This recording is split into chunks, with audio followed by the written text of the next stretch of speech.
Be honest, I'm in the place where I need to be, where I feel more comfortable. I'm just having fun being the bad guy of the movie. That's the place where I want to be. That's the place where I feel more comfortable. Alberto Del Rio has had real beef with 10 wrestlers throughout his career, and some of those moments changed the wrestling world in ways nobody could have predicted. He had the talent, he had the bloodline. As the son of the legendary Dos Caras and the nephew of Mil Mascaras, Alberto grew up inside a wrestling legacy that most performers spend their entire careers trying to build from scratch. He trained in Greco-Roman wrestling from a young age. He competed in real mixed martial arts on legitimate professional circuits before ever signing with a major American promotion. He climbed to the very top of WWE and won its most prestigious championship more than once. For a period, everything about his story looked exactly like destiny playing out on a pre-written schedule. He had the persona, he had the pedigree. He had the in-ring ability to back all of it up every single night. But behind the curtain, another story was always running alongside the one the audience was watching. A story woven from pride, real personal anger, and a steadily expanding list of people who ended up on the wrong side of both. And in May 2025, that story played out live on a Mexican morning television program for the entire world to see. Quick thing before we go any further. If you want more real backstage stories like this one, tap the hype feature and give this video some hype while we jump into what actually happened. Now, before the countdown begins, we need to talk about the most recent incident first. It is the one that brought everything back into the sharpest possible focus. It reminded every person following this industry exactly who Alberto Del Rio is when something does not go the way he expects. In May 2025, Alberto appeared on a Mexican morning program called Venga la Alegría, broadcast on TV Azteca. He was there as Alberto El Patron, promoting an upcoming AHI Mega Championship defense against El Hijo del Vikingo. The format was as simple as morning television gets. Sit on set, talk about the upcoming title match, generate some promotional excitement, walk out. That was the entire job description for that morning. The plan disintegrated the instant King Vikingo walked onto that set. King Vikingo is the father of El Hijo del Vikingo, a veteran of the Mexican wrestling scene with genuine years of experience in the industry. His appearance on set was completely unannounced. On the moment Alberto registered who had just walked into that studio, reports described his entire demeanor shifting within seconds. He ripped his shirt off. He moved directly across the set. He began physically attacking King Vikingo, throwing punches and launching a chair, while production staff and security rushed in from every direction, trying to stop things from escalating further. Reports from journalists and credible industry insiders covering the story noted that Alberto also made physical contact with a crew member during the chaos. This was not a stage segment designed to generate hype ahead of a pay-per-view match. The level of actual violence, the visible panic on the faces of studio personnel, and the accounts from people with genuine industry access all pointed to the same conclusion. And this was a real and frightening loss of control, broadcast live in the middle of a morning program. The fallout came quickly. Reports described temporary bans from certain venues across Mexico. Industry insiders noted that the incident may have seriously damaged a reported and active conversation about Alberto returning to WWE under the Triple H creative regime. A return to the biggest platform in professional wrestling, apparently unraveling because of a single promotional segment on a morning talk show. Here is the part that should make anyone watching this feel genuinely uneasy. This was not new for him. To truly understand why Alberto Del Rio keeps arriving at these moments across so many years in so many different professional settings, you have to understand the foundation he was built on. His identity is deeply inseparable from the concept of orgullo, a form of pride tied to family lineage and professional tradition in the lucha libre world that goes well beyond ordinary personal ego. Being the son of Dos Caras and the nephew of Mil Mascaras was not merely a biographical note in a press release, it was a set of expectations. It was a code governing how a man of that lineage carries himself, how he responds when his dignity is questioned, and what it means to represent a family name that carries genuine historical weight in this sport. When that code, forged entirely in the traditionalist world of Mexican wrestling, entered a modern corporate entertainment machine operating by completely different rules, the collision was almost mathematically inevitable.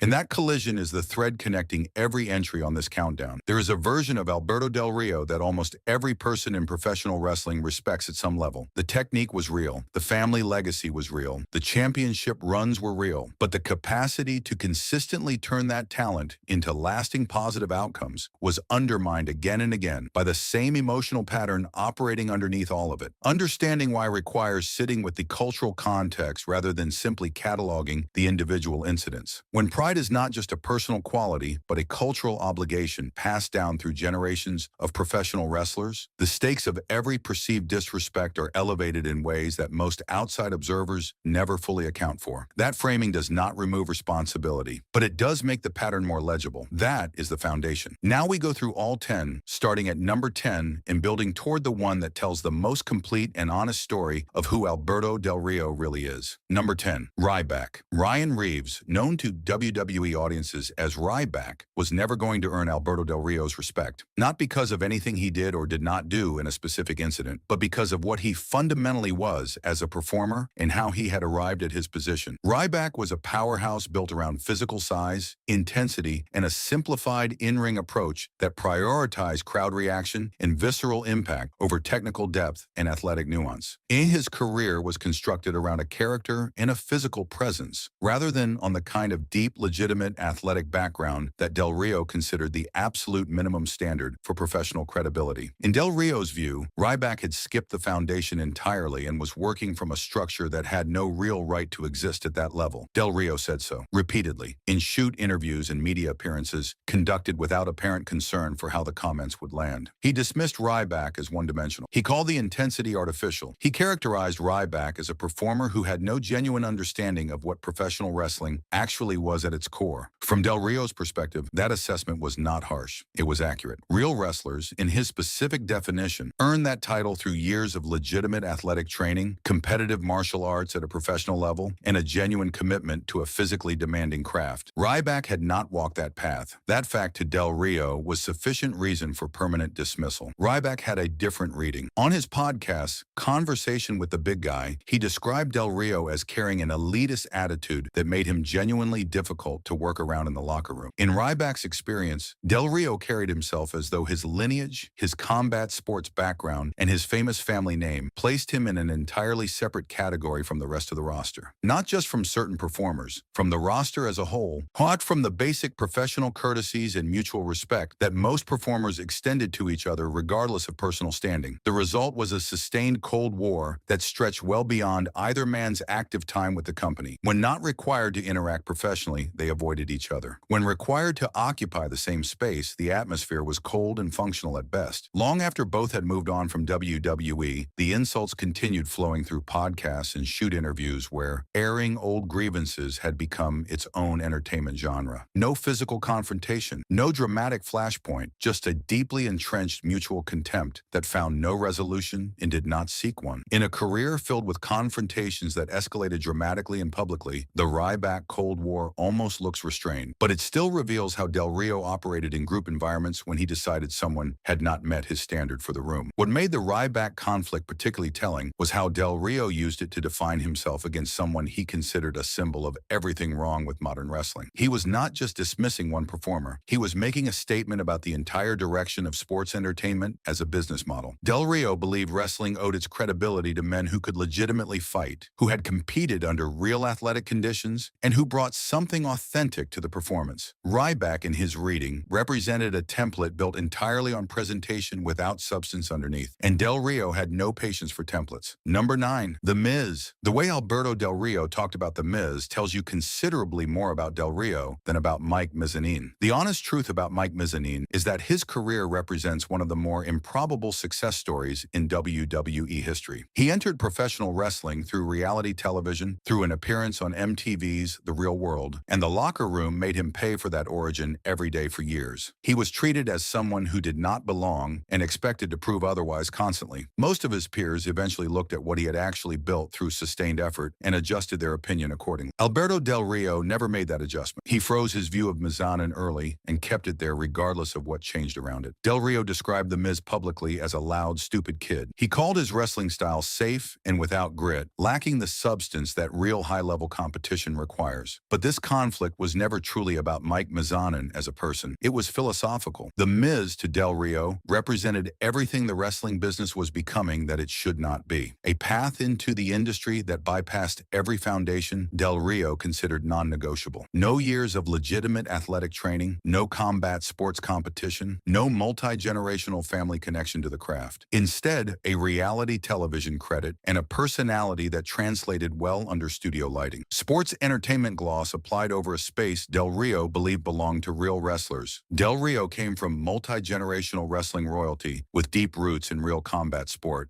He competed in Pride Fighting Championships before WWE ever entered the conversation. Wrestling to him was inseparable from legitimate physical credibility and from an earned standing that no shortcut could replicate. When The Miz occupied main event space in that same industry, Del Rio experienced it as a dilution of what the business was supposed to represent. He expressed that view in radio appearances, in promotional interviews, and reportedly in the way he carried himself during their on-screen programs, making minimal effort to conceal what he genuinely thought. The Miz has since had one of the longest, most consistent, and most widely respected tenures in the company. He turned a starting point most people dismissed into something impossible to deny. Del Rio never publicly acknowledged any of that journey. One, he kept his assessment exactly where it had always been. And there is something instructive in the fact that the performer he dismissed most completely outlasted him at the very company he felt he represented more legitimately. Del Rio's contempt for The Miz also reflected something deeper about how he positioned himself in the wrestling world. He was not simply a person who disliked one performer. He was a traditionalist who believed the business had standards that were non-negotiable, and that anyone who bypassed those standards diminished the entire industry by their presence at the top of it. The Miz, through sheer persistence and work rate, earned something that Del Rio never acknowledged. But that refusal to acknowledge it was itself revealing, and it showed a man whose sense of legitimacy was so tied to his own specific path that any other path, no matter how valid on its own terms, simply did not register as real. Number 8. CM Punk. Alberto Del Rio and CM Punk occupied the same main event level at the same time. They shared high-profile matches, including the headline of Hell in a Cell 2011. As performers, they were credible contemporaries competing in the same space. Off-screen, they operated by codes that pointed in entirely different directions. And Del Rio made sure anyone paying attention understood exactly which side of that divide he stood on. When Punk walked out of WWE in January 2014, he did so from a position of genuine personal and physical exhaustion. His health was not being managed properly by the company's medical structure. Creative frustrations had compounded over years without meaningful resolution. He had reached a breaking point that many people inside and outside wrestling understood, even when they disagreed with specific aspects of how he handled the exit. Alberto Del Rio understood none of it and was unambiguous about saying so. In shoot interviews following the walkout, Del Rio called Punk a whiner. His position was that Punk had been given an enormous platform, significant financial compensation, and years of real opportunity inside the most powerful wrestling company in the world. His response to all of that, in Del Rio's view, was to complain and then walk away from his obligations. Del Rio's critique came entirely from the traditional locker room philosophy that governed every professional decision he made. Respect the office. Show gratitude for your position. Keep grievances internal. Never abandon your obligations publicly. In his framework, Punk had violated every one of those principles in a single decision. That was not just a career choice. It was disrespect toward the business itself and toward every performer who had never received those opportunities but would have taken them without complaint. Punk rarely addressed Del Rio's comments publicly. He moved on and built entirely new chapters. Del Rio returned to the subject long after it had any practical relevance. That persistence tells you something. This was not commentary on one man's career decision. It was a defense of principles Del Rio considered non-negotiable. Anyone who deviated from them for any reason became an example he was willing to keep citing indefinitely. And the one-sided nature of this conflict also says something important about the environment Del Rio was operating in at the time. Punk had moved on. He was building different chapters of his life. Del Rio was still relitigating the walkout in interview after interview, as if the verdict needed to be made official through repetition. That kind of extended commentary, directed at someone who has largely stopped engaging, tends to reveal more about the commentator than about the subject. Del Rio was not just criticizing Punk, he was telling the wrestling world, and perhaps himself, what he believed the business required of people. Number 7. Batista. When Dave Batista returned to WWE in early 2014 and was immediately positioned for the WrestleMania 30 main event, the frustration among the full-time roster was genuine, and it ran deep across a significant portion of the locker room. Most of those performers kept that frustration private because expressing it publicly carried real professional consequences. Alberto Del Rio did not keep it private. He went on social media and stated directly what many colleagues were only willing to say in private conversations among themselves. He questioned why a returning performer who had spent years away from the road and was visibly working off rust in his first weeks back, was being given the most prestigious main event spot of the entire calendar year. He pointed to the performers who had been on the road 300 days annually without pause, carrying the brand through its quieter periods,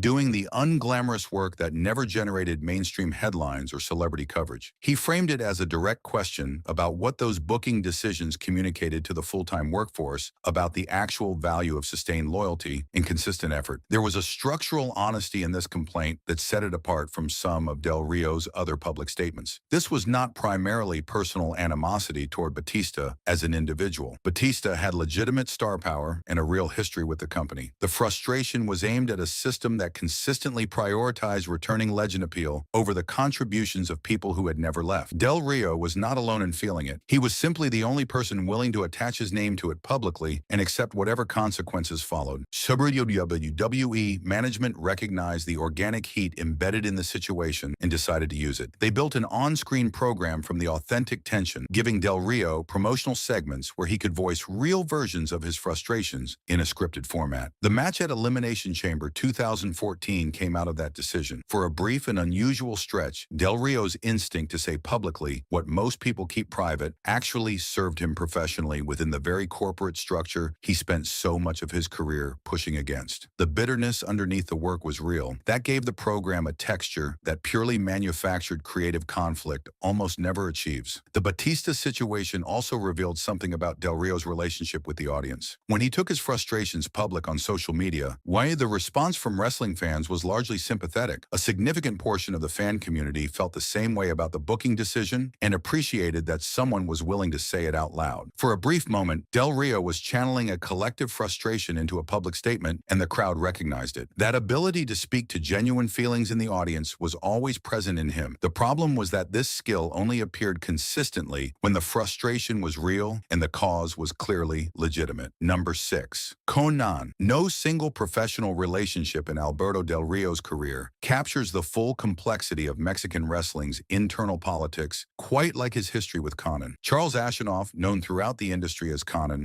and has been one of the most influential and most discussed backstage figures in Mexican wrestling for more than 3 decades. He has functioned as a booker, an agent, a talent scout, and an informal power broker whose effect on careers and programs inside AAA and connected promotions has been consistent and significant. In the world of Mexican wrestling, his relationships and his opinions carry weight that extends well beyond any single booking decision. His history with Del Rio has moved between something resembling professional mentorship and open public warfare, often shifting between those poles with very little transition in between. Del Rio has accused Konnan openly of being a liar and a deliberate manipulator within the AAA structure. In Del Rio's account, when Konnan played performers against each other as a calculated strategy to protect his own authority inside the promotion, using personal relationships and privileged information as tools rather than as instruments for developing talent or improving the product. The portrait Del Rio painted was of a power broker whose first and consistent loyalty was always to his own continued relevance and influence. Konnan offered a sharply contrasting picture on his podcast. He spoke about Del Rio's volatility with considerable directness, describing the levels of locker room heat Del Rio consistently generated as extraordinary even within an industry that is not short of difficult personalities. He pointed to specific incidents, including the confrontation involving Sin Cara and the alleged firearm,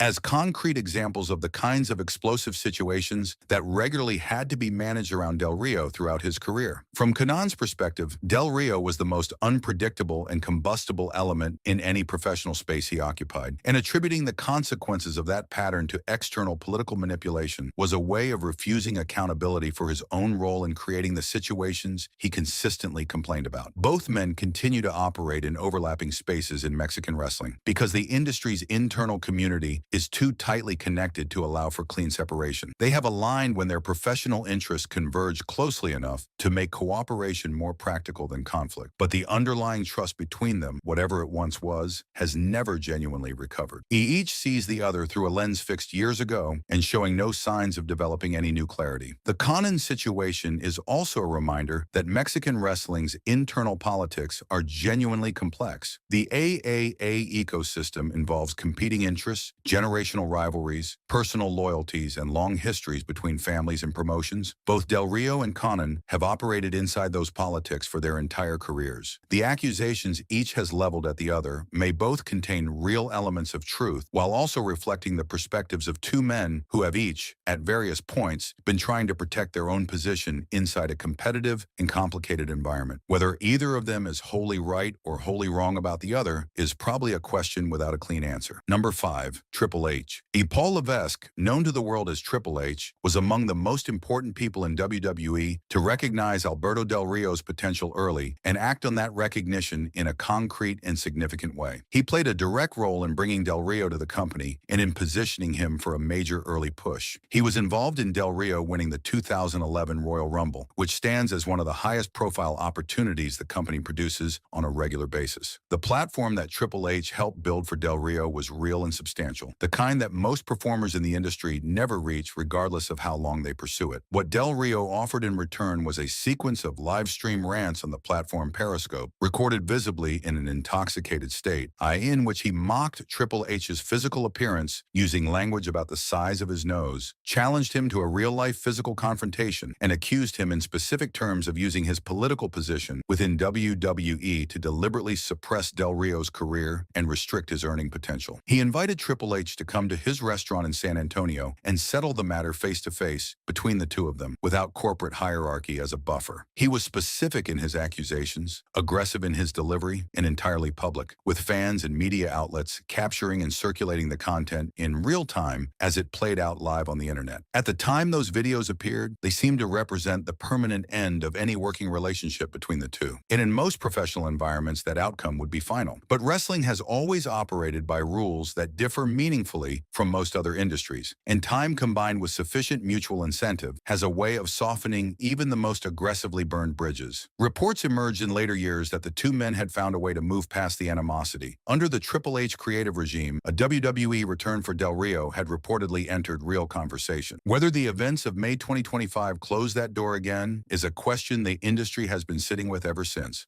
The Triple H situation also highlights one of the more persistent tensions in Del Rio's professional life: the gap between what he was capable of in the ring and how he managed his relationships with the people who controlled access to the platforms where that talent could be displayed. Triple H gave him a major platform. Del Rio responded by publicly attacking him in the most inflammatory way possible when things did not go as he felt they should. That pattern of burning the bridge to the person holding the keys showed up multiple times throughout his career and consistently cost him access at the moments when he could least afford the loss. Number 4. Sin Cara. The history between Alberto Del Rio and the original Sin Cara, Luis Uribe, known in Mexico as Mystico, why is one of the most layered and consequential personal conflicts in modern lucha libre history. It did not begin inside a WWE facility. It was born in Mexico, years before either man had signed an American contract, and it was built on something far more serious than any backstage creative disagreement. In the mid-2000s, Mystico was the undisputed biggest draw in Mexican professional wrestling, and by a significant margin. He was a genuine cultural phenomenon. Arenas filled because of his presence. A generation of Mexican fans reconnected with the sport because of what he represented. Del Rio, then performing as Dos Caras Jr., was a top-tier competitor with legitimate combat sports credentials and one of the most recognizable surnames in the industry. But the era genuinely belonged to Mystico almost entirely. Monon, operating with enormous ambition and deep pride inside that shadow, was not comfortable territory for a man built the way Del Rio was built. The confrontation that established the foundation for everything that followed, according to accounts Del Rio has given in multiple shoot interviews, centered on what he described as consistent and disrespectful unprofessionalism. Del Rio claimed that Sin Cara habitually arrived late to events because of drinking and partying, treating professional obligations as secondary. When Del Rio addressed this directly, the exchange escalated far beyond a professional conversation. During the confrontation, at a point when Sin Cara was reportedly heavily intoxicated, an associate of Sin Cara allegedly produced a firearm and used it as a threat toward Del Rio. Del Rio has described the impact of that experience as something that left him with lasting fear and a resentment that did not diminish over the years that followed. When both men signed with WWE in the early 2000s, those feelings made the full journey with them. Sin Cara struggled with the transition to the American ring style and the specific demands of the WWE production schedule. The professional relationship was already corroded by history. Then came the visible public flashpoint. A 2013 Monday Night Raw match between the two ended prematurely when Sin Cara dislocated his finger on a dive to the outside and and signaled to the referee that he could not continue. The match was stopped. The audience was left without a finish. Management was unhappy. For Del Rio, the stoppage was a violation of something fundamental. In the code he lived by without exception, a match ends when it is finished, not because of a dislocated finger. Reports from backstage that night said he expressed his fury in direct and deliberately degrading terms, using a mocking nickname drawn from their shared Mexican heritage designed to humiliate rather than criticize. The locker room, the audience, and management all left the segment in various states of dissatisfaction. What came after deepened everything further. Del Rio was later accused of deliberately applying excessive physical force against Sin Cara in subsequent matches, stiffing him in ways that went well beyond the expected contact of professional wrestling. And in a separate televised incident, Del Rio removed Sin Cara's mask on camera. In Lucha Libre, the mask is not a costume. It carries a wrestler's identity in their family lineage and their professional dignity. Having it forcibly removed on television without consent is the most serious act of disrespect the culture recognizes. Del Rio maintained it was accidental. The industry watching him did not believe that. The Sin Cara conflict is also worth examining through the lens of what it says about Del Rio's standard for professional conduct. He held extremely high expectations for the performers around him. Those expectations were not unreasonable in themselves. The problem was the method of enforcement. When a colleague fell short of his standards, Del Rio's response was not to privately address it through channels or to raise it with management in a measured way. It was to confront it directly, personally, and at a level of intensity that repeatedly crossed lines the business recognized, even in its old-school form. Number 3. Cody Barbieri. The incident involving Cody Barbieri is the moment in Alberto Del Rio's career that most directly illustrates the collision between his personal code of honor and the corporate framework he was operating inside. And it cost him his WWE contract at a time when his position within the company was still meaningful. Cody Barbieri worked as a social media manager for WWE. He was not a performer. He worked on the office and promotional side of the business rather than the competitive side. The incident took place in August 2014 in a backstage catering area. The specific nature of the comment, as reported at the time, involved a response to being asked to clean up after a meal. Barbieri reportedly framed the task as Del Rio's job,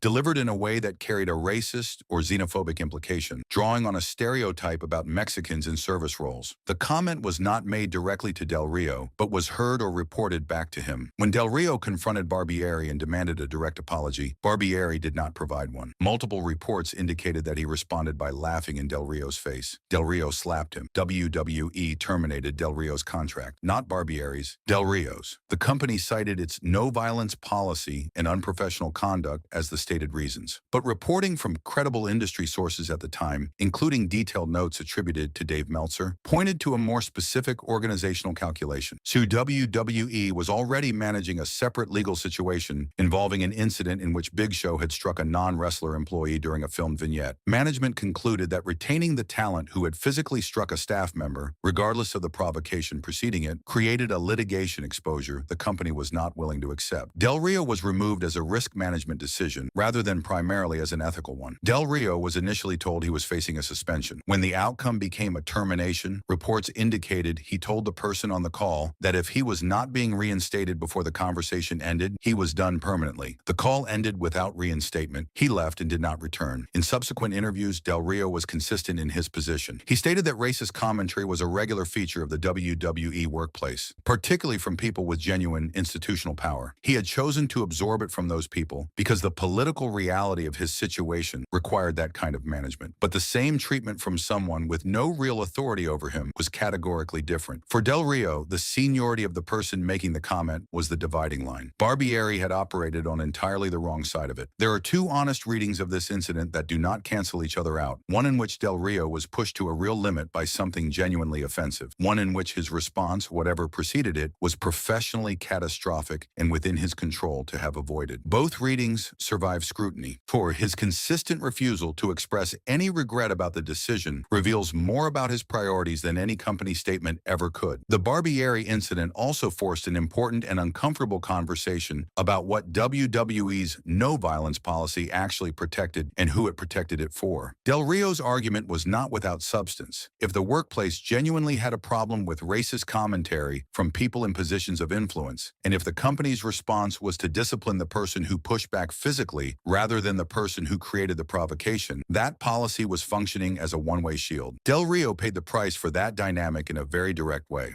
Whether the broader conversation about workplace culture inside wrestling changed as a result of that incident is a separate question with no straightforward answer. Number 2, Paige. The story of Alberto Del Rio and Soraya Jade Beavis, known to wrestling audiences as Paige, is the most serious chapter connected to his public life. It is not a story of career competition or locker room hierarchy. It is a story about a personal relationship that caused genuine harm to the people inside it, and that unfolded with very little privacy because both individuals were recognizable public figures in a closely watched industry. Paige was one of the most naturally gifted performers of her generation. Her rise through professional wrestling was built on real ability and real dedication. The period of her life spent in a relationship with Del Rio was something different from every other part of her story. The moment the relationship moved fully into public and legal territory came in July 2017, when an incident at Orlando International Airport resulted in a police investigation. Audio from the incident captured Paige in significant distress, shouting that Del Rio had destroyed her life and her career and demanding that he leave her alone. Witnesses at the scene reported that the confrontation involved physical contact as well as sustained verbal aggression. Law enforcement investigated both parties. The findings were complicated and did not produce a clean single narrative. While early media coverage positioned Del Rio as the primary aggressor, subsequent police investigation found probable cause to charge Paige with domestic violence as well. The reality of what occurs between two volatile individuals inside a deteriorating relationship is rarely reducible to one clean storyline, and this was no exception. Global Force Wrestling, where Del Rio was world champion at that time, suspended him indefinitely while conducting its own internal review. Paige's brothers, Zach and Roy, went on social media to state publicly that they possessed photographic evidence of sustained physical abuse by Del Rio against their sister across a period of approximately 6 months. They described him in terms that suggested deliberate and systematic patterns of controlling and physically harmful behavior, rather than isolated incidents arising from mutual conflict. In later years, Paige spoke with increasing openness about her experience inside that relationship. She described feeling trapped inside a cycle of violence that made leaving feel impossible from within it. She described extended periods of confinement and repeated harm that caused lasting physical and emotional damage. Del Rio has denied these accounts consistently and across multiple public contexts, framing the relationship as involving mutual emotional instability and substance issues on both sides rather than one-directional abuse. The professional consequences for both of them were real and lasting. Paige rebuilt her career with genuine effort and found a meaningful new chapter in AEW. Del Rio's career has never fully emerged from the shadow this period created around his name. Whatever the complete truth of what occurred between these two people away from public view, this chapter is the most consequential personal conflict of his entire public life, and it is impossible to tell his story honestly without it. There is also something worth noting about the way the industry processed this conflict over time. Both performers eventually found ways to rebuild their professional lives and their public images, though through very different paths and at very different speeds. Paige's decision to speak openly about her experience, in her own words and on her own terms, gave her a form of control over her narrative that the original coverage had taken away. Though Del Rio's decision to consistently deny the most serious allegations has left a very different kind of unresolved quality hanging over his public image in a way that no subsequent championship or television appearance has fully addressed. Number 1. King Vikingo. You already know this story. It opened this entire video. May 2025. Venga la Alegría on TV Azteca. A morning show, a promotional segment, an uninvited guest walking onto a television set, and then every defining quality of Alberto Del Rio's career compressed into one live television moment with nowhere to hide and no way to contextualize it differently after the fact. He saw King Vikingo walk in. He moved without hesitation. He attacked a veteran wrestler on camera in a television studio in front of production staff, security personnel, and the show's live crew. An honored chair was thrown. A crew member was reportedly struck. Security scrambled to contain a situation that had no legitimate reason to reach that level in that setting on that morning. The pride, the volatility, the absolute inability to receive a provocation without answering it physically and immediately. All of it right there, on camera, inescapable and undeniable. The speculation that this might have been a planned promotional stunt does not survive examination. The genuine alarm on the faces of studio personnel, the subsequent venue bans, the real damage to the reported WWE return conversation, and the coverage from credible wrestling journalists all pointed to the same conclusion. This was not performance. This was Del Rio unfiltered. In the most public possible setting, after 10 beefs across 3 decades in multiple continents and multiple promotions, the pattern that emerges is not ambiguous. It is not a collection of unrelated incidents linked only by by the name at the center. It is the same cycle, reproduced with remarkable consistency from the earliest chapters of his Mexican career through to a live morning television broadcast in 2025. Pride meets provocation. The provocation is never absorbed, never deflected, never walked away from. The response is immediate, physical, and positioned perfectly to damage whatever professional progress Del Rio has most recently been building for himself. What the 2025 incident also demonstrated was that years of consequences had not changed the underlying behavior pattern in any measurable way. Del Rio had lost a WWE contract over a physical altercation. However, he had watched a domestic situation play out in public and damage his reputation significantly. He had seen bridge after bridge burn, and yet, when a provocation presented itself on a morning television set, the response was identical to what it would have been in any of those earlier situations. The consequences had accumulated. The pattern had not shifted. That gap between what a person has experienced and what they continue to do is one of the most difficult things to observe from the outside. He had the tools to be remembered purely for what he brought between the ropes. The son of Dos Caras, the nephew of Mil Mascaras, a two-time WWE champion with a legitimate combat sports background and natural star quality that training alone cannot produce. When he was at his best inside that ring, he was genuinely something to watch. When the technical ability was real, the championship reigns are documented and permanent parts of the historical record. Nobody can revise those away, but legacies extend beyond championship records. They are also built from relationships that held and those that burned, from choices made in moments of provocation when every outcome was still possible, from the patterns left behind in catering areas, in airport terminals, and live stream restaurant rants, and morning television sets. Across all of those spaces, Alberto Del Rio has made essentially the same choice. His code of honor came first. His pride came first. Every single time, without exception. And every single time, the professional consequences followed without fail.